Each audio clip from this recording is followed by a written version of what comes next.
Vous écoutez le podcast Monétiser votre créativité avec Cynthia Lavoie. Bonjour tout le monde, Cynthia Lavoie, experte en créativité et innovation. Aujourd'hui, ça me fait plaisir de recevoir Pierre Leblanc, un entrepreneur à succès. Bonsoir Pierre. Bonsoir Cynthia, ça va bien? Oui, ça va bien toi? Très bien. Donc, parle-nous donc de ton entreprise. Qu'est-ce que vous faites dans votre entreprise? Toi, ton cheminement, tout ça, là. Parle-nous de tout ça, là. J'ai parti mon entreprise, on parle de là, pratiquement 14 ans. Groupe Leblanc Syndic, dette.ca. À l'époque, on était trois employés avec moi, dont un à temps partiel. Aujourd'hui, on est rendu 34 avec 15 bureaux dans la région de Montréal. Le cheminement a été graduel, des années très haute croissance, une année de stabilisation, 2-3 années de croissance, année de stabilisation. C'est sensiblement la façon qu'on a fonctionné là, pour se rendre au niveau qu'on est aujourd'hui. Vous êtes dans un domaine qui est quand même, disons, traditionnel. Ouais. Comment vous réussissez, vous autres, à vous démarquer? Écoute, moi, à l'origine, j'ai eu la chance, on va dire, entre guillemets, après environ 6 mois d'opération, de perdre une employée vraiment clé. Une de mes représentantes, une de mes conseillères, qui avait beaucoup de clientèle à elle. Étrangement, très haute salariée aussi. J'ai pu réduire à ce moment-là mes salaires. J'ai engagé une employée moins bonne, moins compétente au niveau expérience, puis moi, j'ai dû rencontrer davantage les clients à ce moment-là. Mais l'avantage qu'il y a eu, c'est que j'ai pu prendre une partie de mon économie pour la remettre en publicité. Et là, j'ai dû être créatif parce que ma compétition était énorme. Il y a de très gros joueurs au niveau national. Puis moi, j'avais presque pas de budget. On parlait de presque pas d'argent à côté de ce que je peux mettre aujourd'hui. De là, j'ai dû être créatif. J'ai suivi aussi des formations, que ce soit des formations qui proviennent d'experts, des gourous américains ou même québécois, canadiens, pour m'aider à développer mon marketing ou quoi que ce soit. Je n'ai pas tellement regardé ce que ma compétition faisait, mais davantage que ce que d'autres entreprises, d'autres industries font, puis essayer de, pas copier, mais modéliser un peu. Si quelque chose fonctionne pour, par exemple, des conférenciers, je regardais, puis ça fonctionnait pour moi, que de la façon dont je pouvais l'adapter, on l'adaptait. C'était un peu de la façon dont on a fonctionné. Mettant de la publicité, en cherchant ces choses-là, on a pu augmenter substantiellement. As-tu des exemples concrets là, de qu'est-ce que vous avez fait qui a bien fonctionné, puis que tu as pris peut-être dans un autre domaine ou dans... Écoute, un exemple simple même au niveau du site Internet. OK. À l'origine, au début, on parle là, que la majorité des gens avaient Internet encore via leur téléphone, très faible capacité, très lent. J'ai été un des premiers, en fait, dans mon domaine, le premier à utiliser le vidéo. OK. Fait qu'à l'époque, on devait mettre les vidéos en 3 formats. Tout petit format, à peu près ça de gros. OK. Puis en 2 autres formats qui faisaient jusqu'à du 480. En fonction de la capacité de téléchargement des individus, ils pouvaient avoir des vidéos juste en time à leur écran parce que sur leur téléphone, c'était très lent. Puis quelqu'un qui avait une connexion meilleure avait le vidéo à peu près en ce format-là. On était loin là, d'utiliser du 4K ou du HD. Là. Fait que déjà, les vidéos à cette époque-là avaient un succès énorme. Vous étiez vraiment en avance là, sur vos compétiteurs, oui, là, clairement, définitivement. Là. clairement. Ouais. J'ai même eu une période, une ligne téléphonique pour l'information. Fait que juste ça, c'était pas une vidéo à l'époque, c'était un enregistrement audio d'environ 11 minutes que j'avais dû enregistrer avec mon appareil téléphonique. Fait que j'avais le téléphone à l'oreille, puis pendant 11 minutes, je devais lire. Je dois l'avoir lu à peu près 22 fois parce qu'il n'y a pas de fonction de on arrête qu'on recommence. Fait que si on s'enferme dans une phrase à toute fin, on efface, on recommence. 11 minutes à lire, on s'essouffle. Oui, il faut Fait que prendre notre souffle. Fait que je devais recommencer. Aujourd'hui, j'ai le privilège d'avoir même une stratège web.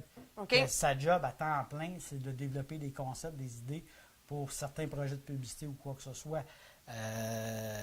Encore aujourd'hui, bon, je viens de 2 jours de mastermind où j'ai rencontré des gens qui sont dans différents domaines, qui parlent de leurs projets, de leurs idées, que je collabore, je tente de les aider, mais aussi quand moi j'ai un projet, j'ai une idée, eux autres la challenge en fonction de leur niveau d'expérience. C'est que ça me permet énormément d'évoluer, de développer puis de comprendre davantage mon marché. Je prends aussi le temps de parler avec mes clients, de les regarder, leur jaser, leur dire, puis de comprendre c'est quoi leurs besoins à eux, comment qu'ils me parlent, la façon, les mots qu'ils vont utiliser pour essayer de de réimpliquer. Là. Ah, c'est bien intéressant. Puis j'imagine qu'à l'interne, vous devez innover aussi dans vos façons de faire de tous les jours, votre façon de gérer. Avez-vous innové aussi à ce niveau-là? Oui. On a développé entre autres des processus qui font que, à l'époque, à l'origine, former une adjointe à l'ouverture des dossiers, ça pouvait nous prendre 3 mois pour la former, puis jusqu'à 1 an avant d'avoir vraiment confiance en elle. Parce que à chaque fois qu'on lui montrait quelque chose, quand elle nous revenait, on disait « Ah oui, excuse, il y a un cas d'exception. Ah oui, excuse, je n'avais pas pensé, on a oublié. » Fait que là, aujourd'hui, on a un paquet de procédures, de processus qui sont très établis, très listés. Fait une personne qui commence avec nous, avec un minimum de formation, elle suit la liste, elle la regarde, elle suit la liste. Aujourd'hui, s'il y a une erreur, c'est 2 choses. Ou notre liste n'est pas bonne, est erronée, n'est pas assez précise, ou la personne a fait une erreur parce qu'elle ne l'a pas suivi. On a un peu de formation, ou on doit modifier la liste. On a aujourd'hui peut-être 300 procédures, processus d'écrit, de rédiger pour s'assurer qu'on réussit à contrôler tout ça. Par contre, je n'étais pas la bonne personne de les rédiger pour les faire. Je suis pas. Quand je commençais, je n'aimais pas ça. Je me suis entouré de gens autour de moi dans mon équipe qui sont plus agiles là-dessus, qui sont capables de suivre une procédure, un processus, de le rédiger, de le réviser. Moi, quand je commençais, je finissais jamais. Ma force, c'est pas de finir des projets. C'est d'avoir l'idée de la partir, puis je dois le déléguer. Si je garde ça, c'est sûr que généralement, l'idée n'est pas complétée. Je me suis entouré de gens qui aiment les compléter, qui peuvent les procéder. Fait que dans le fond, si on regarde ça, on peut voir un de tes conseils que tu donnes à d'autres entrepreneurs, c'est peut-être de justement savoir déléguer aux bonnes personnes, puis savoir où sont nos forces, puis nos faiblesses, puis comment... C'est essentiel de réussir à s'identifier, à connaître nos forces uniques, savoir nos talents, notre talent réel. Je me plais souvent à dire à mon équipe ou aux gens, moi je travaille pas, ou je vais dire, je travaille seulement dans ce que je suis vraiment bon. Je travaille pas finalement. C'est souvent à faire ce que je fais, mais j'ai une équipe qui est très forte, que je peux avoir une idée puis juste le déléguer à certaines personnes que eux vont prendre mon idée. Des fois même, ils réussissent à comprendre mieux que moi. Je l'ai établi, puis ils vont partir avec, puis ils vont finir le projet, puis ils vont me revenir que ça va être fait. On ne peut pas tout faire, là. S'occuper des ressources humaines, de la comptabilité, les tenues de livres, les procédures, processus, prendre les appels, faire le plancher, tout ça. Fait qu'au début, mon nom dans la hiérarchie, dans la structure, était presque partout. Aujourd'hui, à chaque fois, je regardais et je me disais à quel endroit ça m'aiderait le plus, que je pourrais gagner plus de temps, puis m'occuper des choses juste vraiment importantes. Travailler davantage sur mon entreprise que plutôt que d'être en train à tous les jours de travailler dedans. Même de réussir à prendre du recul, travailler de l'extérieur du bureau. Aujourd'hui, généralement, je prends 2 jours que je suis à l'extérieur du bureau. Je ne suis physiquement pas à mon bureau, justement pour pouvoir être en mode créatif. Quand je suis assis à mon bureau, juste aller à la salle de bain, des fois, c'est une demi-heure de périple, aller puis revenir parce qu'il y a des questions, il y a tout ça.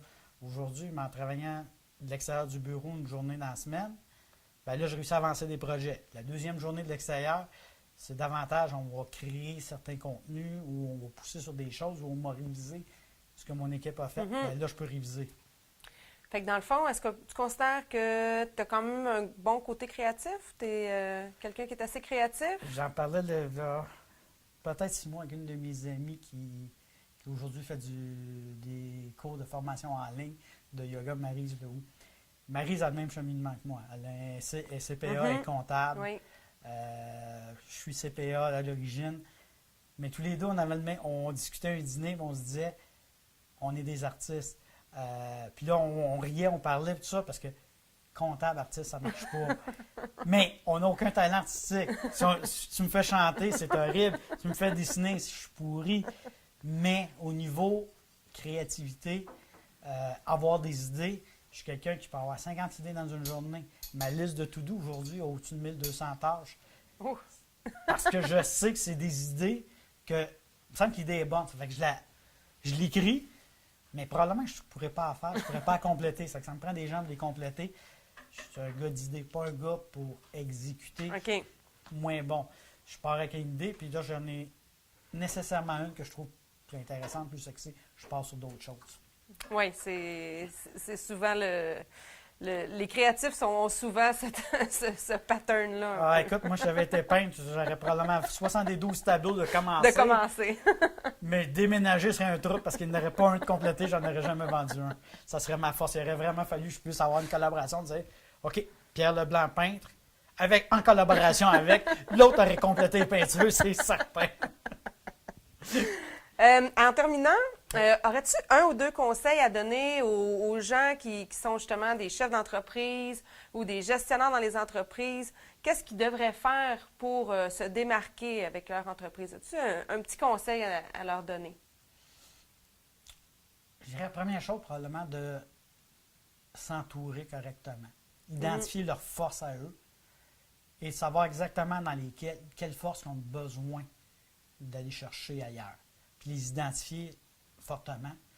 Et à ce moment-là, de pouvoir engager les personnes qui ont réellement besoin. Que ce soit à l'interne ou à l'externe, déjà, d'être entouré très, très fortement. Puis si jamais la personne qu'on choisit, malheureusement, ne correspond pas, c'est de prendre la décision difficile, mais immédiate, rapide, le plus rapidement possible, de dire, OK, ça n'a pas marché avec celle-là, on va tout de suite aller chercher quelqu'un d'autre plutôt que ça ne marche pas complètement, je vais continuer à le faire parce que là, on tourne en rond. Puis de rester un éternel étudiant, lire des livres, suivre des formations, aller voir ce que d'autres industries font. Peut-être la nôtre aussi, que ce soit des conventions, des colloques, ces choses-là, mais généralement, dans les colloques de syndics, tout le monde dit que ça va super bien. Ou que ça va super mal parce que l'économie va mal, puis tout le monde. Mais eux autres, tout le monde, ça va bien. Il n'y a pas personne qui veut trop partager de trucs, d'idées ou quoi que ce soit. Tandis que si on va voir dans une autre industrie, dans d'autres domaines, les gens vont nous dire, ben moi, j'ai fait ça dans mon industrie, ça a marché. Ah, comment je peux l'appliquer moi dans ma business? Puis des fois, il y a des perles, il y a des industries qui font des choses incroyables. Que amener, adapter un petit peu à notre sauce, à notre couleur, c'est incroyable.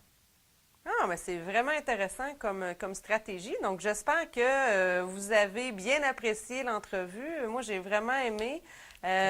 Donc, si vous voulez avoir plus d'informations sur Pierre, as-tu un site web? Oui. Écoute, le site det.ca, det au pluriel.ca.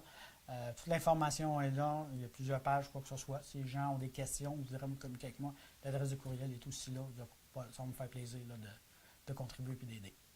Parfait. Bien, merci beaucoup. Un gros merci. Vous venez tout juste d'écouter un épisode du podcast de Cynthia Lavoie, Monétiser votre créativité. Pour nous rejoindre, rendez-vous sur notre site internet cynthialavoie.com ou abonnez-vous à notre chaîne YouTube Cynthia Lavoie. Au revoir!